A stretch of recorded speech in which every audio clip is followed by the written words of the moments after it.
नमस्कार दोस्तों। तो आरआरबी एनटीपीसी पीवाईक्यू सीरीज में आपका स्वागत है।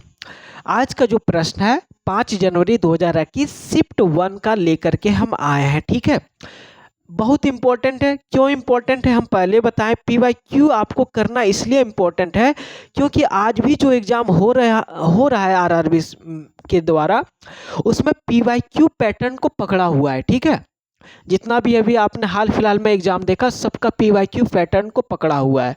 तो आपको ये करना बहुत ज़रूरी है पीवाईक्यू। तो इसके पहले हम 2 क्लास कर भी लिए हैं, तो आप जाइए उसको देखिए, फिर एक क्लास को देखिए। ठीक है, तो यहाँ पहला प्रश्न है, प्रधानमंत्री जवाहरलाल नेहरू द्वारा औपचारिक रूप से भारत के पहले परमाणु रिएक्टर का उद्घाटन किस वर्ष किया गया था?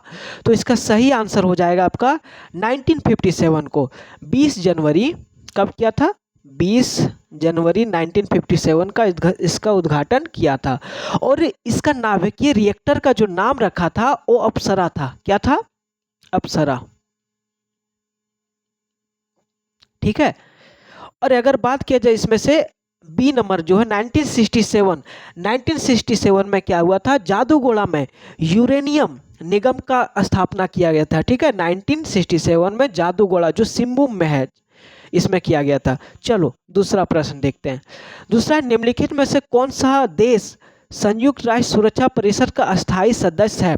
तो आपको इसके बारे में पहले वाला हम क्लास में बता चुके हैं, तो वहाँ जा कर के देखिए कौन कौन सा अस्थायी सदस्य है। यहाँ इसका आपका सही आंसर चीन हो जाएगा। 5 अस्थायी सदस्य होता है और इसका यूएन सुरक्षा परिषद में, और 10 अस्थायी सदस्य होता है। इसका डिटेल हम बता चुके हैं, तो आप वहाँ से जा कर के देख सकते हैं। आपको यूएन का जो स्थापना है कब हुआ था? 24 अक्टूबर 1945 को। ठीक है, ये भी आपको ध्यान में रखना, बार बार पूछता है। आगे है आपका, कुलीन जमींदारों के पतन के बारे में सत्यजीत रे की प्रसिद्ध फिल्म कौन सी है? सत्यजीत रे का एक प्रसिद्ध फिल्म है कुलीन जमींदारों के पतन के बारे में। तो कौन सी फिल्म है ये पूछ लिया आरआरबी एनटीपीसी। तो इसका सही आंसर आपका डी नंबर होगा, जल साधर हो जाएगा इसका सही आंसर। ठीक है, आपको सत्यजीत रे ने 1947 में कलकत्ता फिल्म सोसाइटी की स्थापना की थी, ये भी आपको ध्यान में रखना है। 1947 में, ठीक है, कलकत्ता फिल्म सोसाइटी की स्थापना की थी। सत्यजीत रे को बेहद इंपॉर्टेंट है, 1992 में विशेष ऑस्कर जीवन भर की उपलब्धि के लिए दिया गया था। क्या विशेष ऑस्कर कब दिया था? 1992 में। ठीक, जीवन भर की उपलब्धि के लिए दिया था, ये भी ध्यान रखना। फिल्म का अगर बात किया जाए तो 1913 में हरिश्चंद्र फिल्म दादा साहेब फाल्के के द्वारा बनाया गया, जो क्या था? मूक फिल्म था, यानी बोलने वाला फिल्म नहीं था, उसमें आवाज नहीं था। और प्रथम बोलने वाली फिल्म जो बनाए 13 को जर्स उल्टा दो 1931 में। कब बनाए प्रथम बोलने वाला? उस फिल्म का नाम क्या था? आलम आरा था। ठीक है, ये भी ध्यान में रखना। भारत की पहली स्वदेशी रंगीन फिल्म का नाम क्या था? किसान कन्या। जो रंगीन फिल्म आया, कलर मूवी आया था, उसका नाम था किसान कन्या। इतना आपको ध्यान में रखना है। ठीक है, आगे है अंतर्राष्ट्रीय नृत्य दिवस कब मनाया गया था? तो नृत्य दिवस जो अंतर्राष्ट्रीय है एक कब मनाया गया था? इसका सही आंसर हो जाएगा आपका सी नंबर। ठीक है, 24 अप्रैल को मनाया जाता है। ठीक है, इसको आपको ध्यान में रखना है। बात किया जाए 30 अप्रैल को, तो 30 अप्रैल को अंतर्राष्ट्रीय जैज दिवस मनाया जाता है, और भारत में आयुष्मान दिवस मनाया जाता है 30 को। ठीक है, और इसके बाद 28 का बात किया जाए तो 28 अप्रैल को कार्यस्थल पर सुरक्षा और स्वस्थ रहने का विश्व दिवस मनाया जाता है। और 27 अप्रैल का बात किया जाए तो 27 अप्रैल को विश्व ग्राफिक्स दिवस मनाया जाता है, ये आपको ध्यान में रखना है। आगे है, भारत में राज्य पुनर्गठन आयोग की स्थापना कब की गई थी? तो इसका सही आंसर हो जाएगा आपका बी नंबर। कब किया गया था? 1953 में राज्य पुनर्गठन आयोग का स्थापना किया गया था। ठीक है, और ये जो है ना फजल अली की अध्यक्षता में 1953 में किया गया था। किसकी अध्यक्षता में? 1953 में फजल अली की अध्यक्षता में किया गया था। और इसका सदस्य कौन था? फजल अली आयोग का जो 2 अन्य सदस्य था उसका नाम था एन कुंजूर, और दूसरा नाम का था KM पनिक्कर, ठीक है, इसको भी ध्यान में रखना है। और इस आयोग का जब रिपोर्ट आया था 1955 में, कब आया था? 1955 में इस आयोग ने अपना रिपोर्ट दिया था, ठीक है। पूर्वोत्तर राज्य पुनर्गठन अधिनियम, अगर बात किया जाए पूर्वोत्तर राज्य पुनर्गठन गठन अधिनियम, पूर्वोत्तर राजधानी सेवन सिस्टर के लिए 1971 में किया गया था। कब किया था? 1971 में। इसको भी आप ध्यान में रखिएगा, ठीक है। आगे है एक अलग आंध्रा के लिए हुए आंदोलन को क्या कहा जाता है? तो सबसे पहले जो भाषा के रूप में अलग स्टेट बना था वो आंध्र प्रदेश था। तो उसके लिए जो लड़ाई लड़ा गया था उसका क्या नाम दिया था? इसका सही आंसर डी नंबर हो जाएगा, विशालांध्रा। आंध्रा के लिए जो आंदोलन हुआ था उसका नाम क्या था? विशालांध्रा। ये चीज़ आप ध्यान में रखिएगा, ठीक है। और इसका अगर बात किया जाए तो जो आंध्र प्रदेश की अलग मांग के लिए जो लड़ाई लड़ा था उसमें से एक महत्वपूर्ण नाम है श्री पोट्टारी रामालू, ठीक है। और ये क्या क्या था? आमरण अनशन में बैठ गया और 58 डे यानी 58 दिन तक भूखे प्यासे रहा। अंत में इसकी मृत्यु होगी और इसके मृत्यु के बाद ही आंध्र प्रदेश में एकदम क्या हुआ, इसके बाद पूरा आंदोलन क्या हुआ, पूरा एकदम उग्र आंदोलन बन गया। इसके बाद 1 अक्टूबर आंध्र प्रदेश का जो गठन किया, 1 अक्टूबर 1953 को आंध्र प्रदेश से अलग राज्य बना दिया गया था। कब? 1 अक्टूबर 1953 को, ठीक है। भाषाई के आधार पर सर्वप्रथम आंध्र प्रदेश बनाया गया था, ठीक है। और आंध्र प्रदेश का फिर एक टुकड़ा हुआ 2 जून 2014 को, जिसमें तेलंगाना एक नया राज्य बना। विकास के नाम पर ये नया राज्य बनाया गया था, ठीक है। इसको भी आप ध्यान में रखिएगा।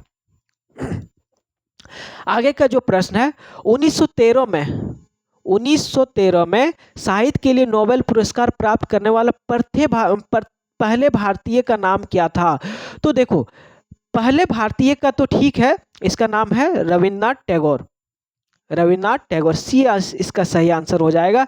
जिन्होंने प्रथम भारतीय है जिन्होंने नोबेल पुरस्कार प्राप्त किया, बल्कि प्रथम भारतीय ने पूरा एशिया का प्रथम व्यक्ति थे, ठीक है। ये आपको ध्यान में रखना है, ठीक है।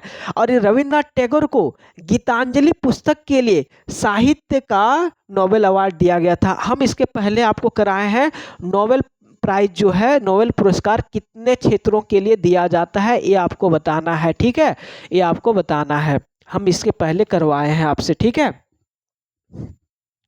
भारत के और किनको मिला है नोबेल पुरस्कार? जैसे सीवी रमन को 1930 में मिला था, 1967 में हरगोविंद खुराना को मिला था, ठीक है। 1973 में मदर टेरेसा को 1979 में मदर टेरेसा को शांति के लिए नोबेल अवार्ड दिया गया था। 1983 में चंद्रशेखर को भौतिक विज्ञान में नोबेल अवार्ड दिया जा चुका है, ठीक है। तो ये भी आपको ध्यान में रखना है। आगे है खिलाफत आंदोलन का नेतृत्व किसने किया था? तो इसका सही आंसर हो जाएगा सी नंबर, अली बंधु द्वारा किया गया था। अली बंधु किसको कहा जाता है? मोहम्मद अली, ठीक है। और शौकत अली को इतिहास में अली बंधु के नाम से जाना जाता है। खिलाफत आंदोलन का प्रारंभ कब हुआ था? तो ये आपको छाप लेना है 1919 में, 1919 में खिलाफत आंदोलन का शुरुआत हुआ था, ठीक है। इतना आपको इसके बारे में ध्यान रखना है। आगे है निम्नलिखित में से कौन सा शहर वहां स्थित राज्यों की लगभग आधी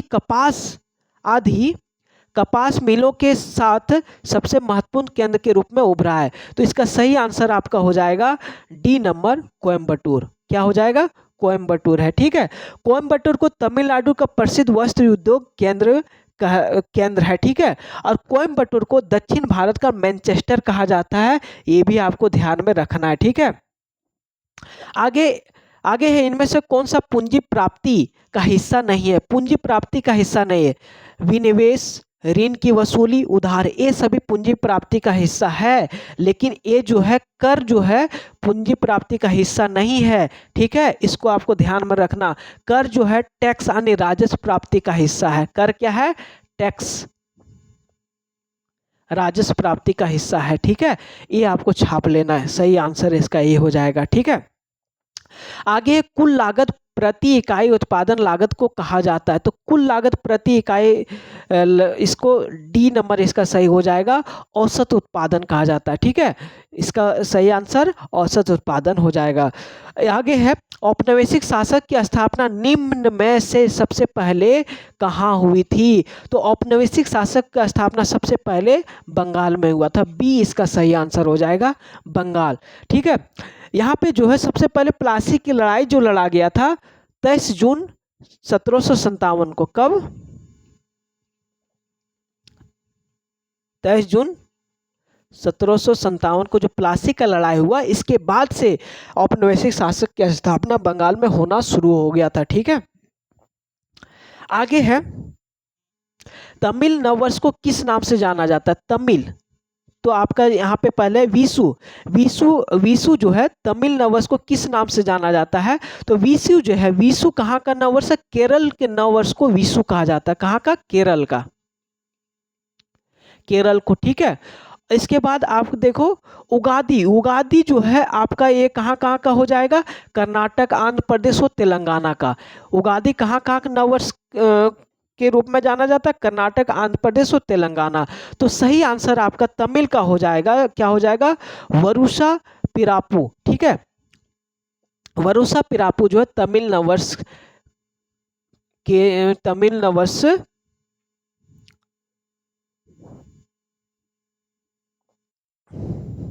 आगे है, आगे पूर्वी तट का सबसे पुराना कृत्रिम बंदरगाह कौन सा है? तो आप देखिए यहाँ पे ऑप्शन है विशाखापट्टनम बंदरगाह। ए आपका कहाँ पे? विशाखापट्टनम बंदरगाह। ए आपका आंध्र प्रदेश में है। कहाँ पे?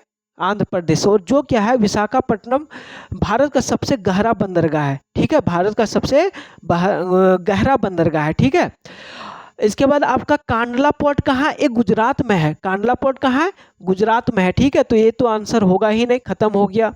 ठीक है, और इसका जो दीनदयाल, दीनदयाल पोर्ट के नाम से भी जाना जाता है। ठीक है, ज्वारीय बंदरगाह, एक तरह का किस तरह का बंदरगाह है? ज्वारीय बंदरगाह। ये भी आपको ध्यान में रखना है। ठीक है, पारादीप बंदरगाह, ये कहाँ पे? आपका पारादीप बंदरगाह ओडिशा में है। ठीक है, इसके बारे में हम लोग पीछे डिटेल में किए हैं पारादीप के बारे में। अब है चेन्नई बंदरगाह, ये आपका सही आंसर होगा। पूर्वी तट का सबसे पुराना कृत्रिम बंदरगाह जो है चेन्नई का बंदरगाह हो जाएगा। ये आपको ध्यान में रखना। ठीक है, भारत में 13 बड़े बंदरगाह है। कितने बड़े बंदरगाह है? 13 बड़े बंदरगाह है। ठीक है, अब बड़े बंदरगाह संघ सूची का विषय होता है।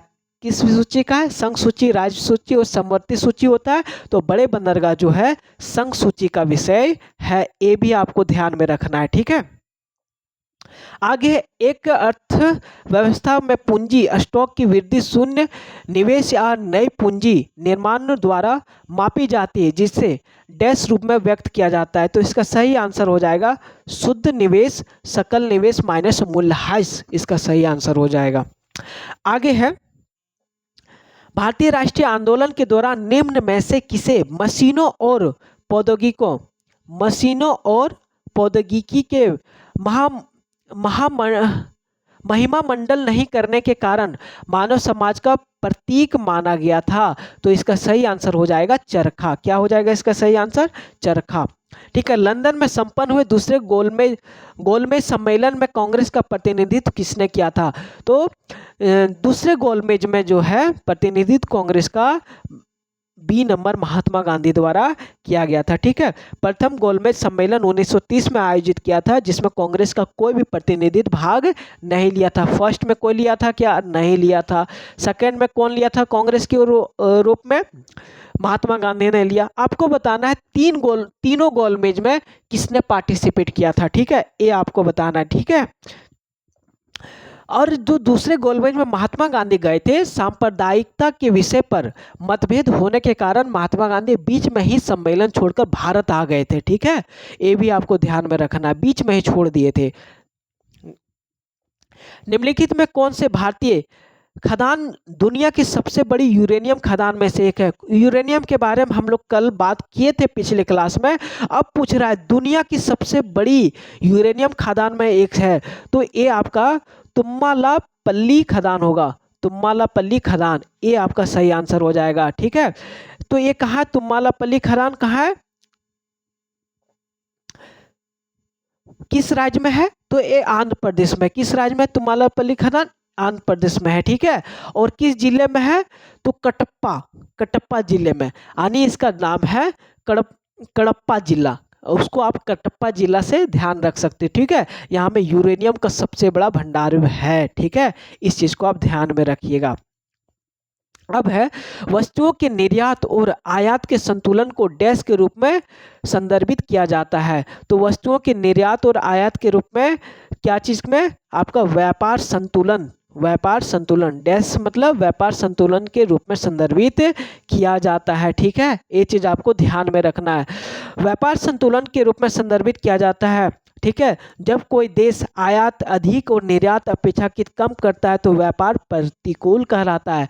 ये संतुलन हो गया। और इसका प्रतिकूल बोले तो जब क्या है, कोई ज़्यादा अधिक दूसरे देश से सामान ला रहा है और अपना देश से कम सामान बाहर भेज रहा है तो व्यापार प्रतिकूल कहलाता है। ये चीज़ इसको ध्यान रखना। भारत का वर्तमान जो व्यापार में प्रतिकूल है, विशेषकर चीन देश के साथ, और पेट्रोलियम के आयात के रूप में हम लोग दूसरे पर डिपेंडेंट हैं, ठीक है। तो अभी हम लोग कैसा है? व्यापार में प्रतिकूल है। आगे है अस्थाई बंदोबस्त लागू होने के समय वर्धमान के राजा कौन था? देखो कितना डिटेल पूछ ले रहा है। वर्धमान के राजा कौन था? तो इसका सही आंसर हो जाएगा तेजचंद्र था। कौन था? तेजचंद्र था, ठीक है। अरे ये जो तेजचंद्र है ना, मात्र 6 वर्ष की आयु में राजा बन गया था, ठीक है। कोई दिक्कत यहाँ तक? आगे है तंजावुर का कौन सा मंदिर में चोल वास्तुकला का उदाहरण है जिसका निर्माण सम्राट राजराजा प्रथम ने करवाया था? इसका सही आंसर हो जाएगा सी नंबर, बृहदेश्वर मंदिर हो जाएगा, ठीक है। बृहदेश्वर मंदिर भारत का सबसे बड़ा मंदिर परिसर में से एक है, इसको भी ध्यान रखिएगा। और मंदिर 3 शैली से बनाया जाता है, ठीक है। 3 शैली से, नागर शैली, बैसर शैली और द्रविड़ शैली। तो ये जो बृहदेश्वर मंदिर है ना, ये द्रविड़ शैली से बनाया गया है, ठीक है। आपको ध्यान में रखना, ठीक है। और ये जो है राजराजा प्रथम के द्वारा बनवाया गया था। इसका जो राजराजा प्रथम का कार्यकाल है कब से कब था? 985 से 1014 एडी के बीच में था, ठीक है। इसके बीच में इसका कार्यकाल था, तो इसको आप ध्यान में रखिएगा। यूएन के उस प्रमुख संघ की पहचान करें जो 1954 में निलंबित हो गया था। तो 1954 में आपका यूएन का जो है न्यास परिषद को निलंबित हो गया था। क्यों वो था? पलाऊ में सुरक्षा परिषद द्वारा न्यास समझौता समाप्त किए जाने के पश्चात 1 नवंबर 1994 को न्यास परिषद ने अपने कार्य औपचारिक रूप से निलंबित कर दिया, ठीक है। तो इसको भी ध्यान में रखना है, ठीक है। आगे है आपका यूएन के 8वें महासचिव कौन थे? तो यूएन के जो 8वें, यहाँ देखो ध्यान रखना, 8वें पूछा है, 8वें महासचिव कौन है? तो इसका सही आंसर था बांकी मुन। अब तो ये तो बदल गया है, तो अब वर्तमान में आपको बताना है अभी वर्तमान का यूएन का महासचिव कौन है, ये अभी आपको बताना है, ठीक है।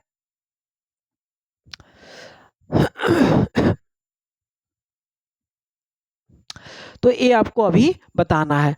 तो आगे भारत का 100वां अंतरिक्ष अभियान कब शुरू किया गया था? तो भारत का 100वां अंतरिक्ष अभियान आपका सितंबर 2012 को शुरू किया गया था, ठीक है। ए नंबर इसका सही आंसर हो जाएगा, सितंबर 2012 को शुरू किया गया था।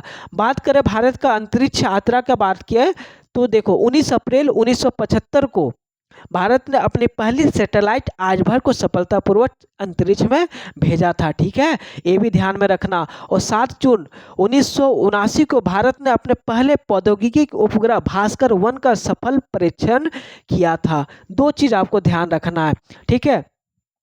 तो बहुत जल्दी हम लोग विकास की ओर बढ़ चुके थे, ठीक है। हाल ही में देना बैंक और विजय बैंक का इनमें से किस बैंक में विलय हुआ है? देना बैंक और विजया बैंक का इनमें से किस में विलय हो गया है? तो आपको इसका सही आंसर हो जाएगा Bank of Baroda, C number इसका सही आंसर हो जाएगा, ठीक है। चलिए आज इतने ही। आज का जो 5 जनवरी 2021 शिफ्ट 1 का था वो कंप्लीट हुआ। आप कल भी आइए, कल आपका शिफ्ट 2 का करवाएंगे, ठीक है। और इसके साथ में अभी क्या है, आपका आर्टिकल का क्लास शुरू होने वाला है, जिसमें आरआरबी का तो सारा रहेगा ही रहेगा, उसमें आरआरबी से बाहर का भी प्रश्न रहेगा। तो बिल्कुल जुड़िए। और वो क्या है, जो आने वाला है वो सारा उसमें इंक्लूडेड रहेगा, ठीक है। तो ज़रूर जुड़िए, आपको यहाँ पे PYQ का भंडार मिलने वाला है। तो बने रहिए, जुड़े रहिए। धन्यवाद।